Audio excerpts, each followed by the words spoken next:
So today I'm going to be reading through Exodus 5:6 through 6:12. Brief summary. Moses was sent down the Nile as a baby. Pharaoh's daughter nursed him.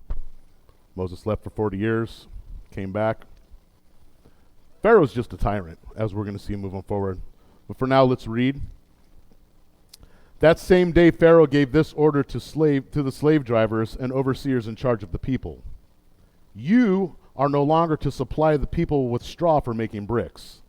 Let them go and gather it on their own, but require them to make the same number of bricks as before. Don't reduce the quota. They're lazy. That is why they're crying out, let us go and sacrifice to our God. Make the work harder for the people so that they keep working and pay no attention to the lies. Then the slave drivers and the overseers went out and said to the people, this is what Pharaoh says. I will not give you any more straw. Go and get your own straw wherever you can find it. But your work will not be reduced at all. So the people scattered all over Egypt to gather stubble to use for straw. The slave drivers kept pressing them, saying, complete the work required of you for each day, just as you had straw. And Pharaoh's slave drivers beat the Israelite overseers they had appointed, demanding, why haven't you met the quota of bricks yesterday or today as before? Then the Israelite overseers went and appealed to Pharaoh. Why have you treated your servants this way? Your servants are given no straw, yet were told to make bricks. Your servants are being beaten, but the fault is your own people. Pharaoh said, lazy. That's what you are, lazy.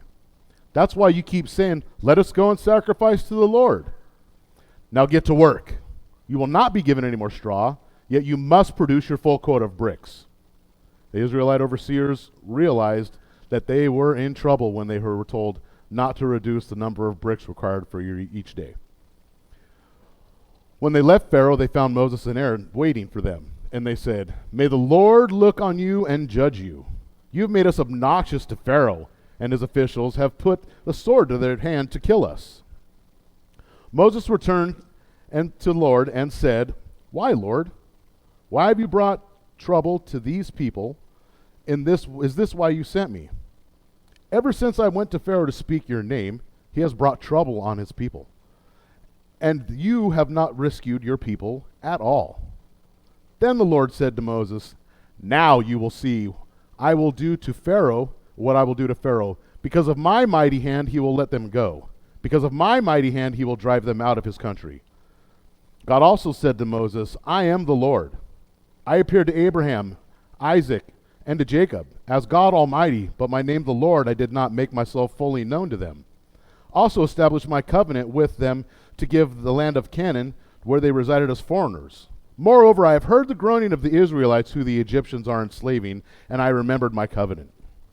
Therefore say to the Israelites, I am the Lord, and I will bring you out from under the yoke of the Egyptians. I will free you from being slaves to them, and I will redeem you with an outstretched arm, with a mighty axe of judgment. I will take you as my own people, and I will be your God. Then you will know that I am the Lord your God, who brought you out from under the yoke of the Egyptians. And I will bring you to the land where I swore with uplifted hand to give to Abraham, Isaac, and to Jacob. I will give to you as a possession. I am the Lord. Moses reported this to the Israelites, but they did not listen to him because of their discouragement and harsh labor. Then the Lord said to Moses, go tell Pharaoh, king of Egypt, to let the Israelites go out of his country. But Moses said to the Lord, if the Israelites will not listen to me, why would Pharaoh listen to me, since I speak with flattering lips? Where even to start? Let's just start with this tyrant, Pharaoh. Pharaoh gives this order just to make life more miserable. Stop giving them straw. Back in the day when they made bricks, they were composed of grass, straw, whatever you may be, clay, mud to produce bricks. You build multiple things with them. That's what they used to survive. It's pretty much the wood and concrete of construction tools back in the day. So when Pharaoh required more bricks with no straw, he already had the Israelites enslaved and just put more work on them. And Pharaoh's idea was he didn't want to have the Israelites to have any time to pray to God. So he just kept them busy. You know, they had plenty of dirt, plenty of mud, but they had to go seek out their own straw. Could you imagine walking to have to find your own materials? Not even having the ability to make a phone call. Hey, I need this material delivered to this job site. Or the ability to go drive and pick something up from Home Depot and come back and finish your construction. No, he sent them out to just go walk. He pretty much doubled, possibly even tripled their workload. So now they have to go search for straw. More work. Pharaoh wanted the Israelites so tired, he just wanted them to work and sleep. This was more work for everyone. You got slave drivers beating the Israelite overseers. The Israelite overseers going and talking to Pharaoh about it not being just, but he was just a tyrant. You know, Pharaoh listened to his own heart. He really placed himself above God. He thought he was the end all and be all. And you notice when he's talking through here, so they won't believe the lies. The lies. You know, Pharaoh reminds me a lot of the ways of the world these days. God has been taken out of school. He's almost taken out of sports. He's taken out of pretty much everything. I know that I wake up every day and I look towards God. And now I did not always go that way. I'm a little bit like Moses in the beginning. You know what I mean? I was a little bit of vigilante, a little bit of I'm going to do my own thing. If I see a problem, if I find it just to go interrupt it, I'm going to do that. But God had a different path for me. As he did for Moses, as he does for most of us. Pharaoh's slave drivers, in my opinion, were just as guilty as Pharaoh was, because they weren't serving God. They were serving Pharaoh as their God. They put everything. Now, kings are kings, don't get me wrong. Kings are historic. There's a king of England right now. That does not put him in place of God, the creator of the universe, the one who saved us all. Not by any way, shape, or form. Pharaoh is just one of those guys that's just an evil person. Now, if we've lived in America long enough, or just in the world, we know that there have been plenty of evil leaders. People putting themselves in power. I was having a great discussion with a friend of mine in fellowship hall. If you don't think that politicians are evil with the things that they try and run with our government, it's just crazy the way they look towards they have the answer. Really, they don't have the answer unless they're a Christian and they're praying to God, the one that really is control of all of these things. See, it doesn't matter who you are, what you do, what you think of yourself. You are not God. You can answer to yourself all day long, and your answers are going to be great to you, but wrong to God. What you see inside of yourself might not be projected out to other people. I said earlier, I'm a sinner saved by God's grace. I am not a pastor, preacher, but I know because my king is God. When I wake up in the morning, I pray to him, he will fill me. Hollywood. Let's talk about another evil group. There's a very evil group in Hollywood. Certain social media platforms, there's trafficking going on. There's a lot of evil in this world. Nobody is serving God. This world is so lost, and the only answer is God. I'll give you a little testimony of myself. I spent a lot of years of my life, like I said, acting like Moses, making my own judgments upon people, being my own judgment, being a vigilante, just being a tyrant, kind of like Pharaoh. And I wasn't always listening to God. Like, I was actively running around the streets, involved in gangs, being just a silly fool, listening to people that were OG, people that were older than me, people that were doing it. These were people that acted like they loved me. Until I decided I started loving myself and things went differently. I tried making changes in my life beforehand, but without God, I really was not able to make any kind of change. But once I did make that leap and make God my first priority, put him above anything else, put him above myself, put him above my president, put him above my wife.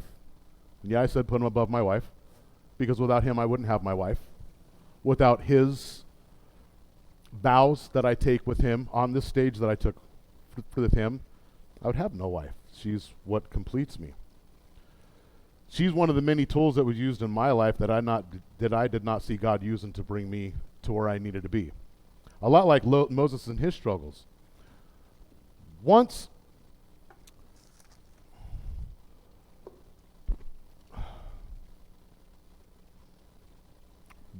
God has a plan, even if you're someone as arrogant and self-centered as Pharaoh, you're still falling into God's plan. Moses is being prepared for God's plan. Because let me tell you, God's got a big plan for Pharaoh, and it is to absolutely let him know that he's not God and he is not in control. Moses left after the Israelites went and talked to Pharaoh, and they ran into Moses. Moses left and talked to God. God listened. And I have a feeling God was listening the whole time, listening to the answers that he gave to Moses. Like he tells him, now you will see what I will do to Pharaoh. Because of my mighty hand, he will let them go. Because of my mighty hand, he will drive them out of his country. I am the Lord. His mighty hand. See, he's telling Moses already to let Pharaoh know that he's going to take the power away from him. It's going to happen. Moses has a very distinct mission in this, and I can't imagine how Moses is feeling when God's telling him, go tell the Israelites that, go tell this to the Israelites. And then Moses goes and tells the Israelites, and they don't really want to hear this because all they've seen is things being taken away and still just demanded and demanded and demanded by this tyrant. He doesn't care about these people. He cares only about himself. He cares about only his heart, which is very hard, by the way. God is preparing Moses for bigger things, like for Moses to defeat Pharaoh, to defeat Pharaoh's army. We're going to see later on. The whole bottom line, a whole part of this whole illustration I'm trying to get to you, first and foremost, is there is only one God. No matter what you see in front of you, no matter what you might have in front of you, no matter how glorious, how nice it might be, I got a great phone. I can look up all kind of things in my Bible. I can do it on the fly like I'm doing right now. I can open up one Bible, my concordance, have my app open on my phone, have my app open on my tablet, and I can just go. I've got different things everywhere. If I need to look something up right away and I can't flip through my Bible fast enough, I can just hit a little highlight button on my phone and it takes me right to that. If I want to see a different version, I can just highlight that and go to that. I bookmark everything. I have 2 Bibles. One that a good friend of mine gave to me that I don't write in too much. And my friend that gave this to me in 2002, his name was Jim Anderson. And I don't write in this book a lot because the other Bible that I had is just a bunch of scribbles. I'm trying to keep something that I can read out of, not just write in. So I use side notes with paper or notes on my phone. God is the way. He is the King. And no matter how you feel, how low you feel, how useless you feel, God will and can use you, whether you're looking for it or not. Pharaoh, I guarantee, is not looking for it. Moses, as you're going to see through this whole thing goes, argues it and questions the whole time from beginning to end. But the one thing that everyone needs to remember, and I want everyone to totally get out of this, God always fulfills his promises. Okay? We're not going to see it today, but later on we're going to see this kind of training for Moses. God saying, this is what I say as Lord, go tell the Israelites. Now go tell Pharaoh. Because if I'm Moses, I'm like, bro, you're tripping. You think these guys ain't listening? I'm going to go tell Pharaoh now? Well, later on, God sends him out of Egypt with all the Egyptians to a little shore. And can you imagine if Moses didn't see and gain all this trust, knowing that God's with him this whole time, would he have been able to say, raise his hand and create that path? No, God. Could Pharaoh raise his hand and make something like that happen? No. So as we move forward this week, remember, God's promises are real. He always keeps them, and he prepares us.